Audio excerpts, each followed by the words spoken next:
ইসরায়েলের সেনা কমপ্লেক্সে হিজবুল্লাহর মিসাইল হামলা। হিজবুল্লাহ ইসরায়েল সংঘাতে উত্তপ্ত মধ্যপ্রাচ্য, যুক্তরাষ্ট্রের হস্তক্ষেপ কামনা। কিয়েভকে $8 বিলিয়ন সামরিক সহায়তা দেওয়ার ঘোষণা বাইডেনের। আজারবাইজানের কাছে যুদ্ধবিমান বিক্রি করছে পাকিস্তান। ইউক্রেন ধ্বংসস্তূপ রাশিয়ার সাথে সমঝোতায় ছিল উত্তম সমাধান, বলছে ট্রাম্প। গাজা যুদ্ধ সত্ত্বেও কমলার প্রতি সমর্থন প্রকাশ মুসলিম সম্প্রদায়ের। ইসরায়েলের সেনা কমপ্লেক্সে হিজবুল্লাহর মিসাইল হামলা। ইসরায়েলের অবস্থানগুলোর উপর মিসাইল হামলা চালিয়েছে বলে জানিয়েছে লেবাননের সশস্ত্র গোষ্ঠী হিজবুল্লাহ, যার মধ্যে হাইফার উত্তরে অবস্থিত সামরিক কমপ্লেক্স রয়েছে। বৃহস্পতিবার এক বিবৃতিতে হিজবুল্লাহ জানায়, গাজা উপত্যকায় প্রতিরোধকারী ফিলিস্তিন জাতির প্রতি সমর্থন এবং লেবানন ও তার জনগণের প্রতিরক্ষায় হিজবুল্লাহর যোদ্ধারা ইসরায়েলের কিরিয়াত মটরকিন শহরে গোলাবর্ষণ করেছে। সামাজিক মাধ্যমের ফুটেজে দেখা গিয়েছে লেবানন থেকে ছোড়া একাধিক রকেট কিরিয়াত শহরে আঘাত এনেছে। হিজবুল্লাহ জানায়, তারা ইসরায়েলি কিরিয়াত শহরে বসতি লক্ষ্য করে মুহুর্মুহু ক্ষেপণাস্ত্র নিক্ষেপ করেছে। আরেকটি বিবৃতিতে হিজবুল্লাহ হাইফার উত্তরে রাফায়েল কিউনিক কোম্পানির সামরিক শিল্প কমপ্লেক্সে হামলা চালিয়েছে হিজবুল্লাহ। এদিকে ইসরায়েলি গণমাধ্যম জানিয়েছে, সাফারের দক্ষিণে একটি অঞ্চলে মিসাইল আঘাত এনেছে, তবে এই আক্রমণের সময় কোনো সতর্কতা বা সাইরেন শোনা যায়নি। ইসরায়েলি বাহিনী গত কয়েকদিনে লেবাননের দক্ষিণ পূর্ব অঞ্চলে ব্যাপকভাবে গোলাবর্ষণ করেছে। এর প্রতিশোধ হিসেবে হিজবুল্লাহ দখলকৃত এলাকায় গভীরে বিস্তৃত আক্রমণ চালিয়েছে।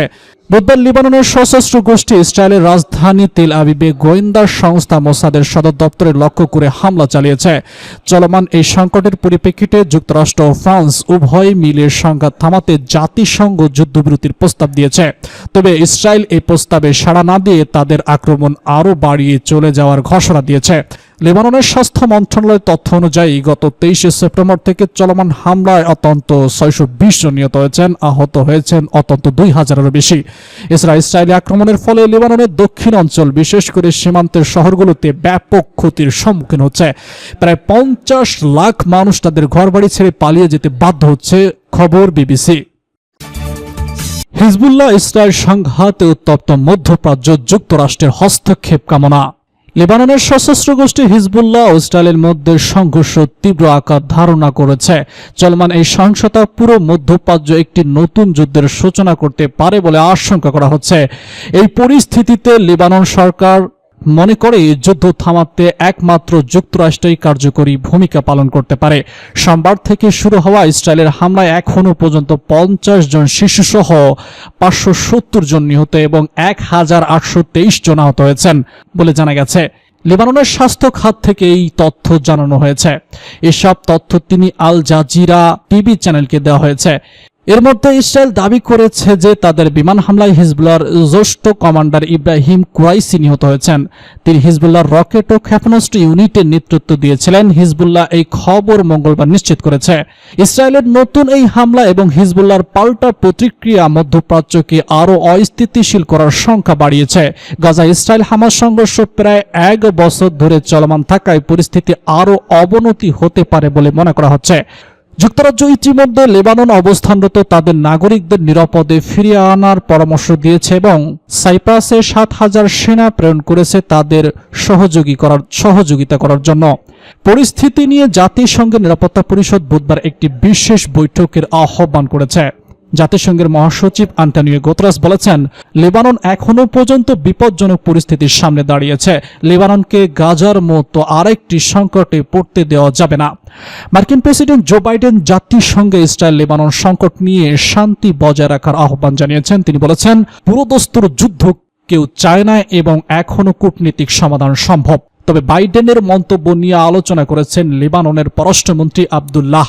তার মতে বাইডেনের অবস্থান যথেষ্ট জোরালো ছিল না। তিনি বলেছেন, যুক্তরাষ্ট্রই একমাত্র দেশ যারা এই সংকট নিরসনে কার্যকরী ভূমিকা রাখতে পারে, কারণ ইসরায়েল যুক্তরাষ্ট্রের দীর্ঘদিনের মিত্র এবং তাদের বৃহত্তম অস্ত্র সরবরাহকারীও যুক্তরাষ্ট্র। ইসরায়েলের হামলায় লেবাননের দক্ষিণ অঞ্চল থেকে হাজারো মানুষ রাজধানী বৈরুতের বিভিন্ন স্কুল এবং অন্যান্য ভবনে আশ্রয় নিয়েছে। বুধবার ভোরেও লেবাননের সমুদ্রবর্তী শহর জিতেতে ইসরায়েল বিমান হামলা চালিয়েছে, যা পরিস্থিতিকে আরও জটিল করে তুলেছে। কিয়েভকে $8 বিলিয়ন সামরিক সহায়তা দেওয়ার ঘোষণা বাইডেনের। ইউক্রেনের জন্য মার্কিন সংপ্রেসের পূর্ব অনুমোদিত বরাদ্দ থেকে $8 বিলিয়ন অনুদানের সন্ধান দিয়েছেন মার্কিন প্রেসিডেন্ট জো বাইডেন। বৃহস্পতিবার হোয়াইট হাউসের এক বিবৃতিতে কথা জানানো হয়েছে।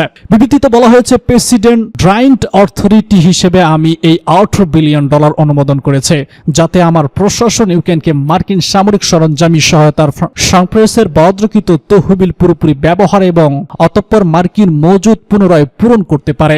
এদিকে রাশিয়ার প্রেসিডেন্ট ভ্লাদিমির পুতিন জোর দিয়ে বলেছেন যে কিয়েভে আরো অস্ত্র সরবরাহে পরিস্থিতির কোনো হেরফের হবে না, বরং সংঘাতকে আরো দীর্ঘায়িত করবে।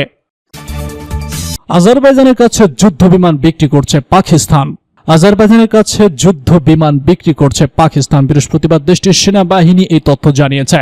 পাকিস্তান সেনাবাহিনী বলেছে তারা চীনের সঙ্গে যৌথ উদ্যোগে তৈরি যে F-17 ব্লক 3 ফাইটার জেট আজারবাইজানের কাছে বিক্রির জন্য চুক্তি করেছে।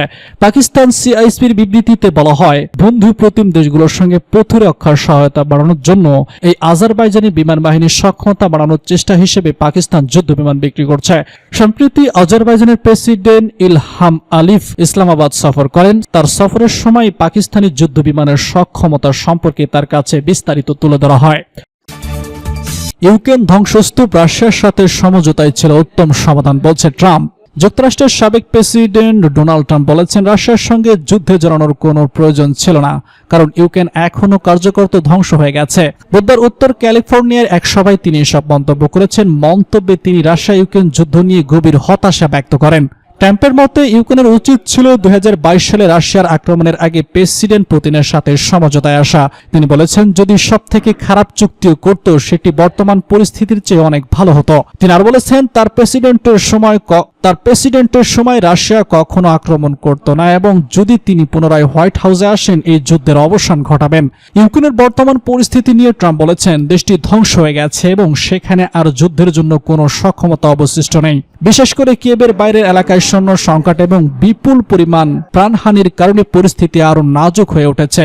ট্রাম্প মন্তব্য করেন, এখন কোনো চুক্তি করা সম্ভব না, কারণ সবকিছুই ধ্বংস হয়ে গেছে। ইউক্রেনকে সহায়তা দেওয়ার জন্য ট্রাম্প দীর্ঘদিন ধরে বাইডেন প্রশাসনকে কড়া সমালোচনা করে আসছেন। তিনি দাবি করেছেন, ইউক্রেনকে ব্যাপক আর্থিক ও সামাজিক সহায়তা দেওয়ার মাধ্যমে প্রেসিডেন্ট জো বাইডেন ও কমলা হ্যারিস এই যুদ্ধকে আরো উস্কে দিয়েছেন। বাইডেন আর কমলা হ্যারিস এই পরিস্থিতি তৈরি করেছেন।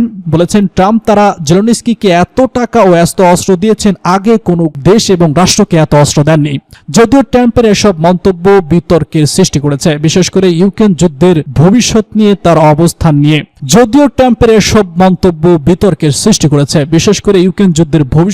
তার অবস্থান নিয়ে। তিনি ইউক্রেনকে জয়ী হিসেবে দেখতে চান কিনা, বরং তার দৃষ্টিতে যে কোনো সমঝোতা যুদ্ধের চেয়ে ভালো হতে পারত। তবে তিনি একাধিকবার উল্লেখ করে পুতিন দেবদূত নন।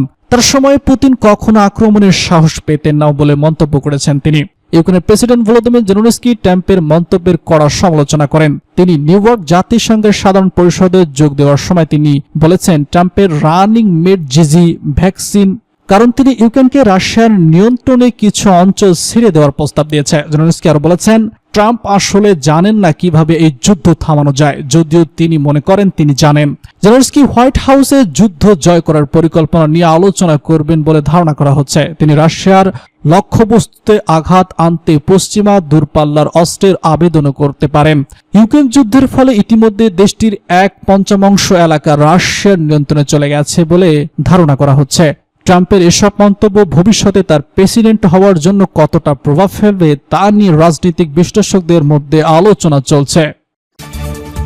গাজা যুদ্ধ সত্ত্বেও কমলার প্রতি সমর্থন প্রকাশ মুসলিম সম্প্রদায়ের। যুক্তরাষ্ট্রের প্রভাবশালী মুসলিম অধিকার সংগঠন এনগেজ অ্যাকশন ডেমোক্রেটিক পার্টির প্রেসিডেন্ট প্রার্থী কমলা হ্যারিসের প্রতি তাদের সমর্থন জানিয়েছে।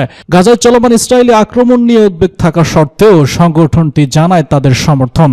এনগেজ অ্যাকশনের দাবি, ডোনাল্ড ট্রাম্পের প্রস্তাবিত মুসলিম দেশগুলোতে ভ্রমণ নিষেধাজ্ঞা পুনর্বহাল করা হলে তা মুসলিম সম্প্রদায়ের জন্য বড় ধরনের বিপদ ডেকে আনবে। কমলার প্রচার শিবির থেকে এই সমর্থনকে স্বাগত জানিয়েছে। আগামী 5 নভেম্বর অনুষ্ঠিতব্য মার্কিন প্রেসিডেন্ট নির্বাচনে কমলা হ্যারিস এবং সাবেক প্রেসিডেন্ট ডোনাল্ড ট্রাম্পের মধ্যে হাড্ডাহাড্ডি লড়াইয়ের সম্ভাবনা দেখা গেছে। এই নির্বাচনে আরব আমেরিকান এবং মুসলিম ভোটারদের সমর্থন গুরুত্বপূর্ণ হতে পারে, বিশেষত মিশিগান, পেনসিলভেনিয়া এবং জর্জিয়ার মতো গুরুত্বপূর্ণ দলবান রাজ্যগুলোর ফলাফল নির্ধারণে। 2020 সালের নির্বাচনে এই ধরনের ভোটারদের সমর্থনেই জো বাইডেন সম্পর্কে পরাজিত করতে সক্ষম হয়েছিল।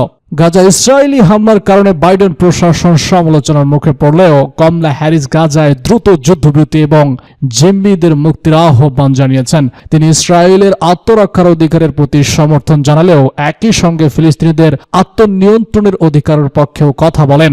এনগেজ অ্যাকশন এবং অন্যান্য মুসলিম সংগঠনগুলো বাইডেন প্রশাসনের গাজা নীতির সমালোচনা করলেও তারা কমলার প্রতি সমর্থন ব্যক্ত করেছে। এনগেজ অ্যাকশনের প্রধান নির্বাহী ওয়ালেল জামাত এক বিবৃতিতে বলেছেন, যদিও গাজার বিষয়ে আমরা কমলার সব নীতির সাথে একমত নই, বাস্তববাদ ও বিশ্বাসের ভিত্তিতে আমরা তাকে সমর্থন করছি। ভোটারদের জন্য সঠিক দিক নির্দেশনা দিয়ে আমরা কঠিন পরিস্থিতিকে সহজ করতে চাইছি। 2020 সালের নির্বাচনে এনগেজ অ্যাকশন বাইডেনকে সমর্থন করেছিল এবং দাবি করে তারা 10 লাখেরও বেশি ভোটারকে ভোট দানে উদ্বুদ্ধ করেছে। এবার তারা কমলা হ্যারিসকে সমর্থন দিচ্ছে মূলত ট্রাম্পকে পরাজিত করতে, যাতে মুসলিম সম্প্রদায়কে ইসলাম ভীতি এবং ক্ষতিকর নীতি হামলার হাত থেকে রক্ষা করা যায়।